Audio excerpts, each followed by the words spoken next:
If you like action, you like stunts, you like cars, all that kind of stuff, you're in for a real treat because my guest today on this episode is Raymond Kohn from Northeast Ohio Dukes. Raymond is a stuntman who has jumped the General Lee 27 times. And when I say jump the General Lee, he's in that cockpit, in that car, hitting a ramp at 65 miles per hour, going up about 15 or 20 foot in the air, and then going another 150 some foot, and then crashing violently to the ground, and all to help keep the spirit of the Dukes of Hazzard alive.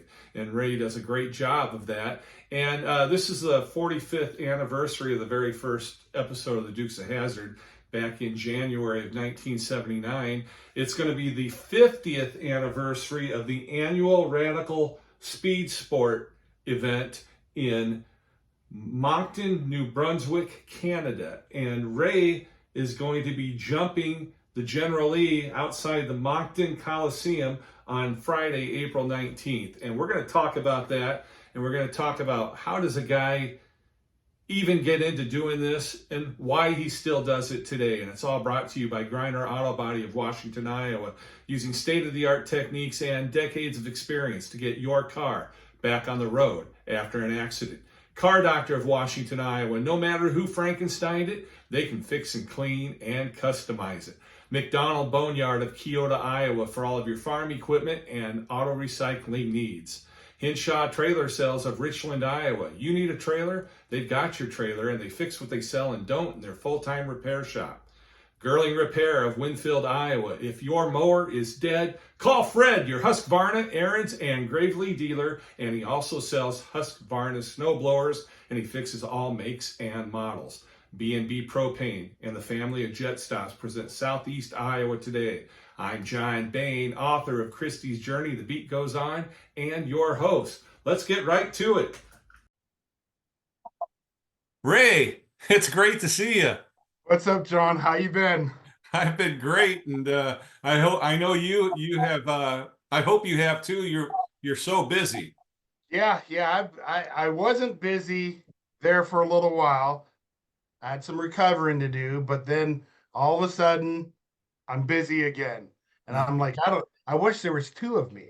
Yeah, Then I wouldn't be so busy. but that's kind of like you're already in the job that you do as a stuntman. You're already the second guy. I am the second guy. I am my own stunt double. The unsung hero.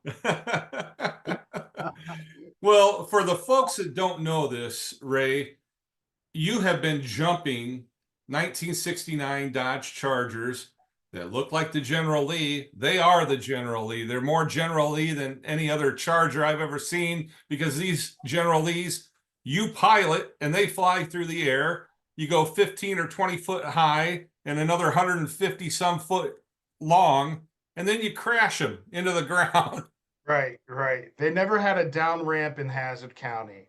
Right. And a lot of people ask us, why destroy the car? Why not use a down ramp? And my response to that is, number one, you never see a down ramp in Hazzard County. Number two, we are traditionalists, so we're going to remain true to the TV show. Well, you certainly do that. Now, how many jumps have you done so far? I want to say 26 or 27.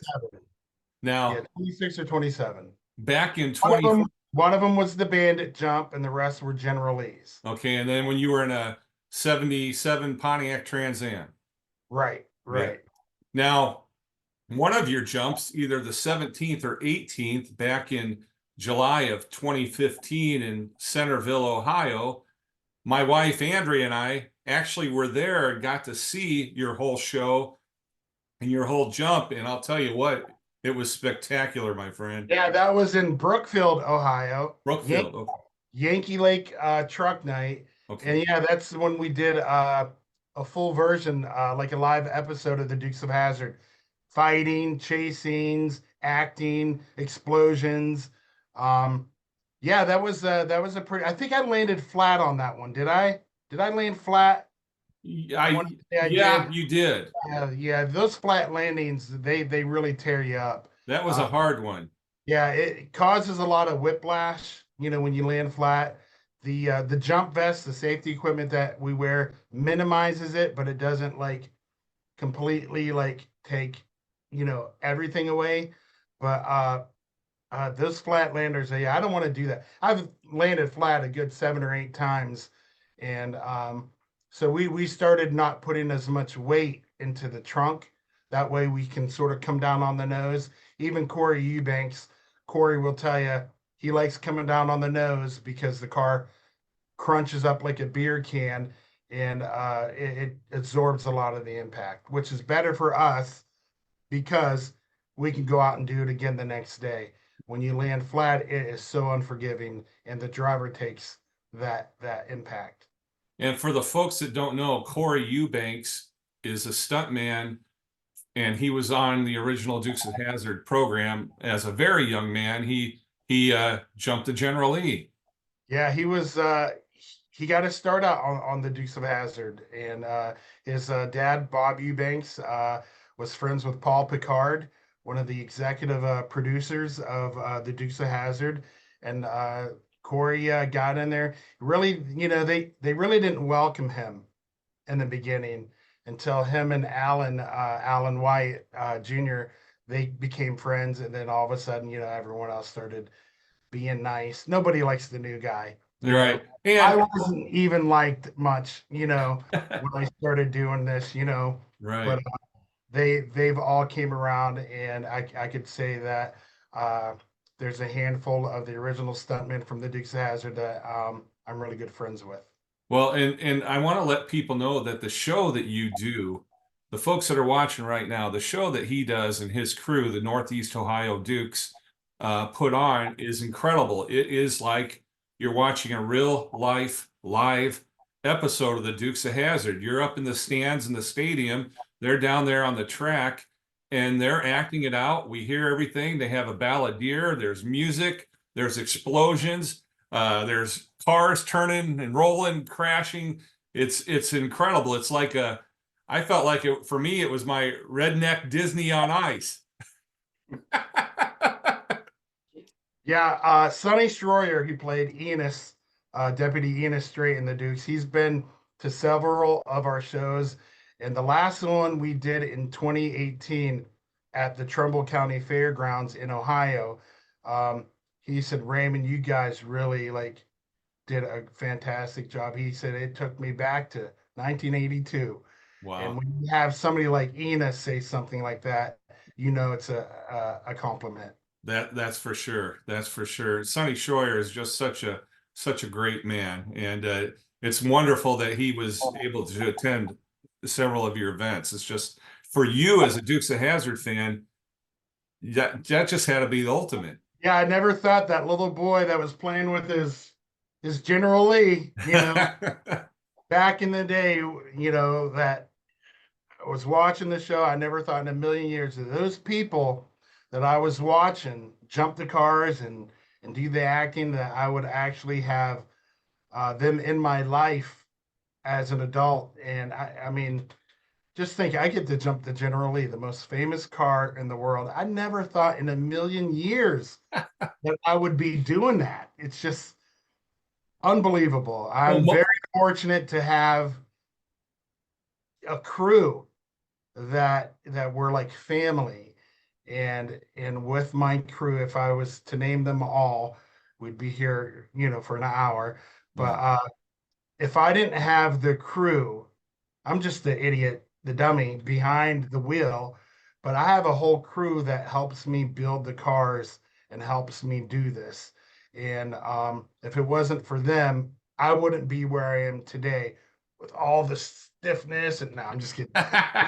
With the success that I've had, with jumping the cars. And your family, your wife Tina, she's Daisy in these events. Yeah, she plays Daisy, and my brother playing Boss Hog, and at that time my father was Uncle Jesse up until he passed away, and then we uh, Dean Yeck from AutoZone became our he was delivering parts to our shop. And I was like, hey, you look like Uncle Jesse. And yeah, I'll do it, and he That's became, awesome. I mean, and Dean was so much like the real Uncle Jesse. Anytime any of us had any problems or needed advice, Mhm. Dean was always there. But unfortunately, we lost him in 2021. Yeah, Um, so that's yeah, it tugs at your heart, when you get close to people, like, yes. you And know, you are, I mean, what you're doing together, everybody is so all in on it. yeah, so my wife Tina and my daughter Tiffany, they're sort of battle hardened. I don't think they worry as much today when I do the jumps as they did years ago. We just have everything dialed in, and we just the safety. The biggest safety thing that we have is the fear that we have inside, and it's that fear that keeps you safe as a stunt driver, because if you're afraid, you're gonna make sure that your pads are on right, and you're locked down good, and you're off of the seat high enough, and you just check and double check and triple check. It's that fear, for me to say, yeah, I've done it 27 times and I'm not afraid to do it anymore. um, that's when I need to quit. That's when I need to quit, because that's when you're going to get yourself killed, or Mhm. worse, hurt permanently, paralyzed. Um, so I've had trust me, when we do what we do, we get a lot of people saying, "Hey, I want to jump. Hey, I want to turn over a cop car." And the first thing I ask them, "Well, would you be afraid to do something like that?" "Oh no, oh no, I'm not afraid." Well, we don't need you then, Yeah. because we need you to be afraid, because Okay. fear keeps you safe. Now, I don't know if any other stunt drivers feel that way. This is something that I've learned through the years. For the guys who have literally, we've let them do stunts, and they're like, "Oh, I'm not afraid or anything like that." I'm like, "Listen, it's okay to be afraid. I want you to be afraid, because from the time of the preparation of the car and to the day you're going to be doing the stunt, you can learn to control that fear, and let that fear ride alongside you. You can control it better. When you deny yourself of being afraid, and trust me, when they strap you in that car, you will be afraid. And then you won't know how to act, because you've denied it. You've lied to yourself about being afraid. And now all of a sudden it's this new overwhelming feeling, and you don't know how to act, and the fear will conquer you. But that's my whole theory on being afraid. And trust me, I'm all suited up, got my jump vest on, I'm decked out from head to toe with all my gear, and I'm walking to the car, and I can hear guys with their wives or girlfriends, "Hey, let me show you how it's done. Hey, let me do that." And I'm like, "You don't know that you don't know. Right. You can really do it, Right. uh, to put your life in a life or death situation for people's amusement. It's sort of up there with going into battle, and I mean, me and my crew, we've bled together, we've laughed together, we've cried together, so we're truly like our own, like, little band of brothers, band of stunt brothers. Mhm. So it's the whole mechanism that makes a successful jump. Like I said, I'm the guy that's in the car doing the jump, but there's a whole mechanical thing that is moving with me, building the car, painting the car, caging the car, getting the brakes done, the engine tuned up. It takes everybody together to make that happen. Well, I've got a couple different questions right away that I want to ask you. But before I do that, I want to let everybody out there, because Raymond's got 75,000 plus followers on Facebook, and they're always, somebody's getting on there saying, "You wrecked a Dodge Charger, now I won't be able to have one." And you're not even wrecking Dodge Chargers anymore. You're taking Dodge Charger auto metal direct sheet metal that is fenders and roofs and trunk and all that. And you're putting it on Ford Crown Victorias and Mercury Marquis, if I'm correct. Right. So, in the old days, when you can buy a roached out Charger that was sitting for 35 years, no floors, somebody cut the roof off, no engine, no transmission, no title, no VIN tag, no fender tag, there was nothing wrong with us taking that car that was going to go to the car crusher for us to bring it here. Nobody wanted it. Nobody wanted it until we made it into the General Lee and jumped it. You gave that Charger that was sitting out in the timber or the junkyard. Hey, You gave it that one last moment of glory. I've always said, John, what better way to honor a Dodge Charger than to dress it up like the most famous Charger of them all, the General Lee, and take it out with one last hurrah. Now, there ain't nothing wrong if somebody's restoring a Dodge Charger. When they buy a new hood from Auto Metal Direct, they take their old, rusted, crusty hood that you can't do anything with and donate it to us. We fill it with Bondo, we paint it orange, and we send it. There's nothing wrong with that. Nothing wrong with that at all. But because of those cars that we were using, they ain't $400 anymore. They're $18,000. Yeah. So Bender had back in, I want to say 2017, the year that we did the Detroit jump, he said, "Hey man, why don't we just start making these panels and putting them on, like a Crown Vic or something?" And he said, "I checked the wheelbase and everything. It's only an inch or so off. We can make it work." And I said, "Well, Bender, we got 3 more cars out there waiting." I said, "So we'll go ahead and do that later when we run out of Chargers." So it came time that we started doing that, and it's a lot easier making the wannabe Lees with the Crown Vics and Grand Marquis than making the what I call the zombie Lees, which are those cars that they were just carcasses, cut up, rusted up, that we would have to bring back to life. It's so much easier doing it this way with the Auto Metal Direct panels. We don't have to do no engine work, no transmission work, no brake work, suspension work. All of that stuff is done.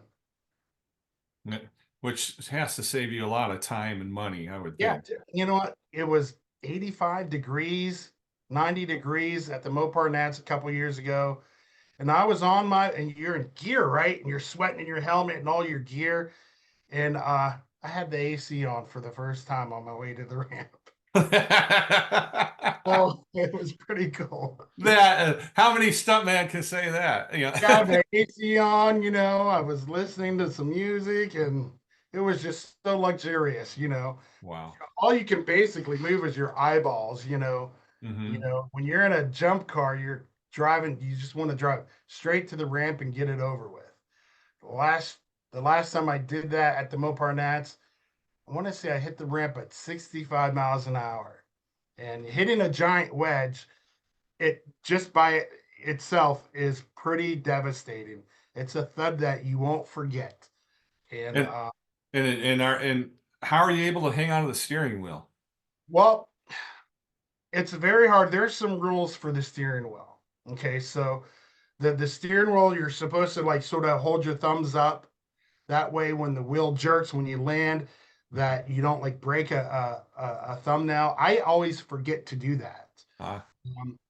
It's like there are a lot of guys in the stunt world, they'll just go like this, grab their belts and go like that. I can't do that because I feel like I'm losing control of the car. I don't, it's like, you're in a downward, pitch in an airplane and you want to let go of the yoke of the airplane. No.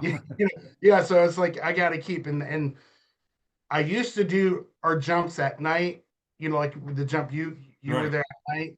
So you don't see the ground coming, so you don't expect it. In Detroit, it was my first daylight jump in a long time. And so I was able to see the landing coming at me. And I was like, oh crap. So I just braced for it and I ended up breaking my left wrist in Detroit. Wow. And that was at the Detroit Autorama was it 2017? 2017, yeah. What was it, February 24th? We're coming up on the anniversary for that. Congratulations. And that video has been around the world several times. Yeah, yeah. So there was a lot of people there in attendance, but then it was live streamed around the world. And boy, we were busy for months responding to Oh, I bet. all kinds of questions and comments and stuff like that. In fact, it just keeps making its way around. They're still talking about it to this day. It was Yes. on the Dodge Charger forums on Oh, Facebook. yeah. You see photos of it going through the air. You see where you hit the impact. Then they also the video, and it's an incredible video to watch. And I know I probably have watched it 26 times at least. So I do have a funny story about the Detroit jump. So um, the weather in Ohio, like Michigan, it's pretty cold and sometimes a lot of times snowy and stuff. Right. So we got the car done and we wanted to give the ramp a fresh paint job and whatnot, but we didn't have enough time to paint the lime green stripes on the ramp. They sort of like go in the center. You know, you got your left ramp, your right ramp, they're together, and then you got green stripes going up And on there. you probably use those stripes. Yeah, just to guide Yeah. yourself, give yourself a little bit of a guide. So that's what I aim for. Well, we painted those the morning of the jump, and because it was a little humid out, they didn't dry. So if you go to those pictures of the Detroit jump, you'll actually see green paint on the tires. I hit it. That's awesome. Yeah, it was pretty And fun. there's somebody out there that says the General Lee didn't have green paint on his tires. Good.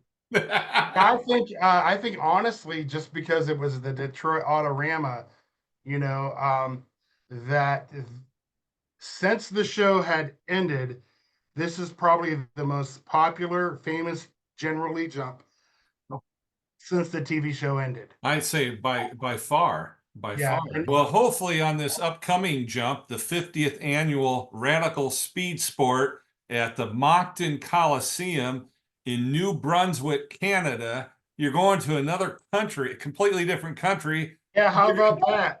April 19th through the 21st is the 50th annual Radical Speed Sport, but you're going to be jumping the General Lee right outside the Coliseum on Friday, April 19th. 12 o'clock, noon. That's how we are going to open the show. And I love the fact it's their 50th anniversary. Yeah. It's the Dukes of Hazzard's 45th anniversary. So we're celebrating two anniversaries with one big jump. So we're all excited about that. That is incredible. Now, will you be doing your entire stunt show, or will it be the jump, just spectacular jump? It's just the General Lee jump. Okay. The big stunt shows that requires like a stadium, a grandstand, and dirt track. So this is going to replicate a lot of what we did in Detroit for the Autorama, except for we're going to go a little faster, jump a little higher, go a little further. Wow. So, always like trying to beat my old records, just keep going further and further, higher and higher. Okay, well, that kind of gets back to one of the questions I want to ask is, why the heck do you do this? Why do I do this? I don't think I've ever been asked that. So thank you for that question. You're welcome. I don't know why I do it. I never wanted to do that. I can tell you where I got bit by the jump bug, is what I call it. Okay. Cory Eubanks, Harold Thornton, and Tommy Sermento was jumping the General Lee for MTV to kick off the new movie that was coming out in 2005. Mm-hmm. Well, the producers from MTV had asked me to bring my personal General and my personal Roscoe car. They wanted to use our sheriff car so Cory could jump over it at the college, Covington, Oxford College, Haney Hall. Where the first General Lee jumped. First General Lee jumped at the end of all the credits. And they asked me to do that. And I said, heck yeah. So I got to sort of be on set with Cory and Tom and Harold. And I literally, I was like, I want to do this. I just want to do this. How old were you at the time, Ray? Gosh, that was 2005, 28, maybe 28, maybe Okay. somewhere around in there. Uh-huh. So, but I wanted to do it, and I never thought I would do it. But 2 years later, I did it. That was my first general lead jump. So why am I doing it now today? Why am I doing it today? I would probably first say to keep the Dukes of Hazzard alive. Second is to honor all of those great stuntmen who risked their life, who risked their everything to make sure that you and I and all of the other billions of Dukes of Hazzard fans had a great family TV show to watch when we were kids. And we sure did. It's always the stunt guys who never get, the credit for anything, and so we do this to honor them. Well, my friend, you're doing a heck of a job, and my hat's off to you. I wish you the best. I hope for a huge flight and a not so hard landing, but lots of A lot of people get it wrong. They're like, oh, he landed on concrete. That's got to be terrible. It's actually the opposite.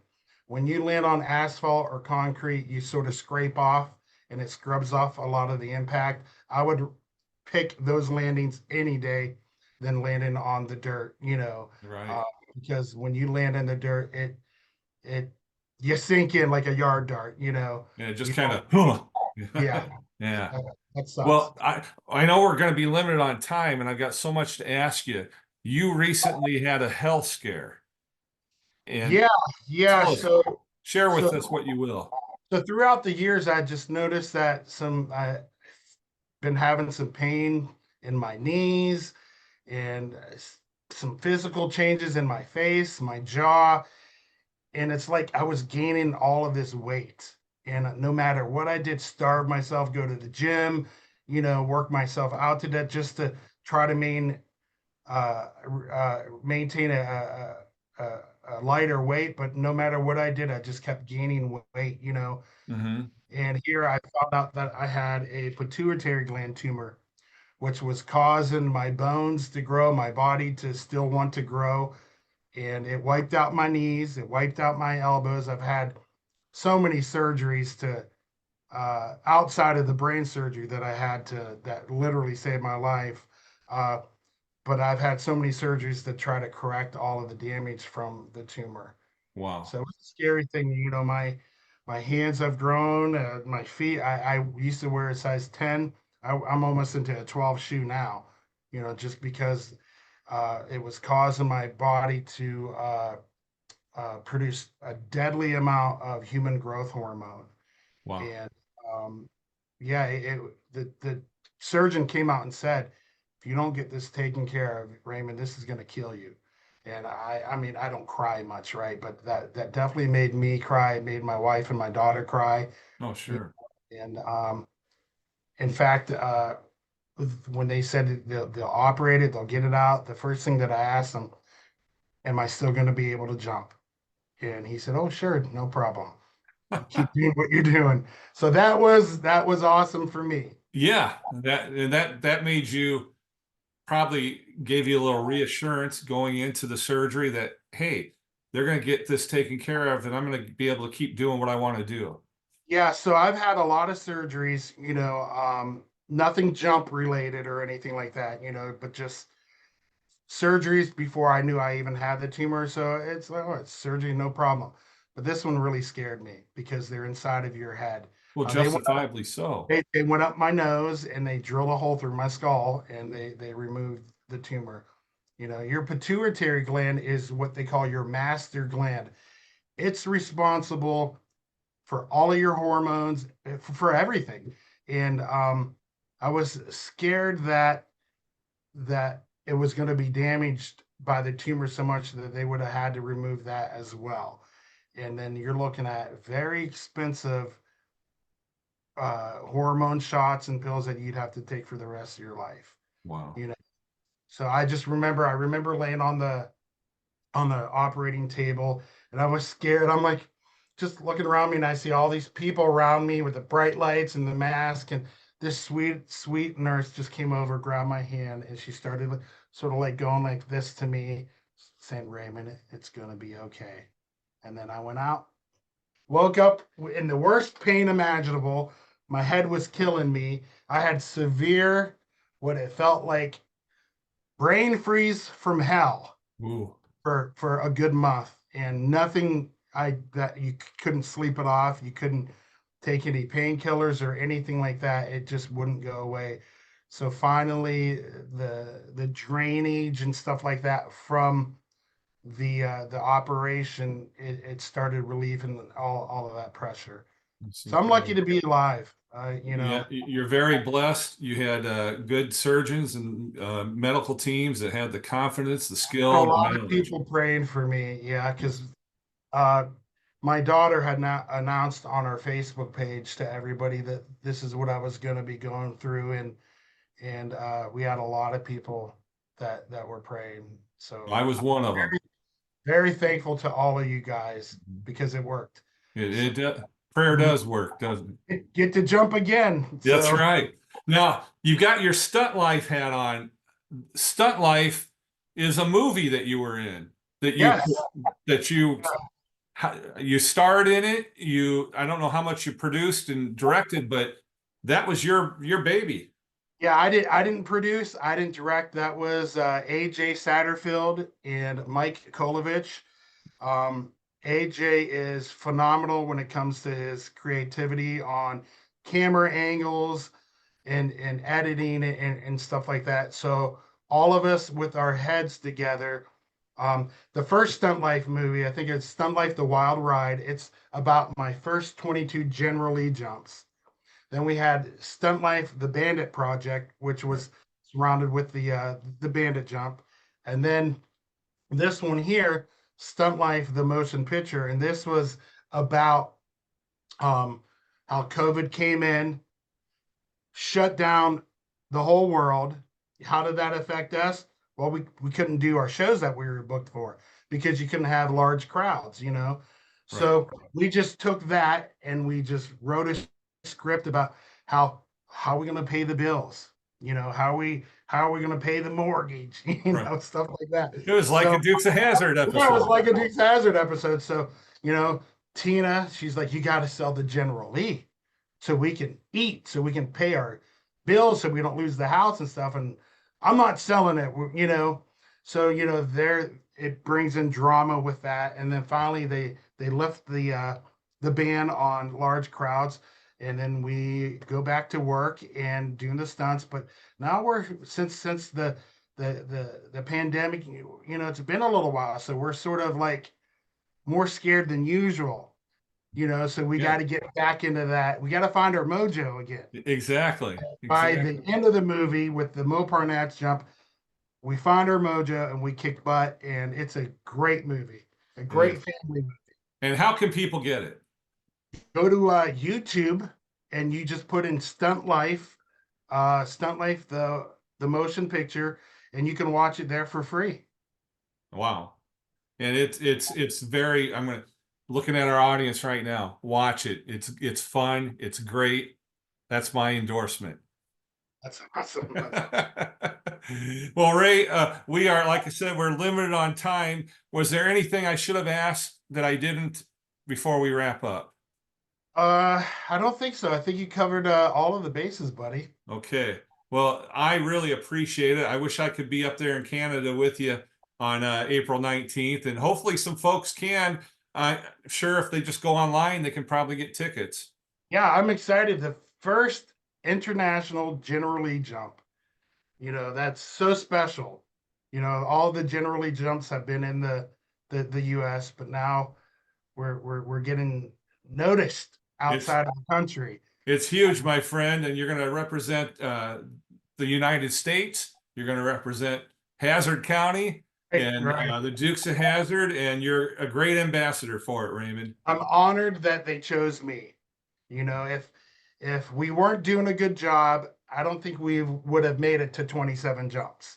No, and outside of that, we got our 27 car jumps that we've done. But with all of my other stunt guys, with Mikey and Tyler and Bailey and Rich and all of us together, we've probably done over 300 death-defying stunts, stuff that would have killed. What did Roscoe, you say, oh, that would have killed an ordinary man. That's right. Yeah.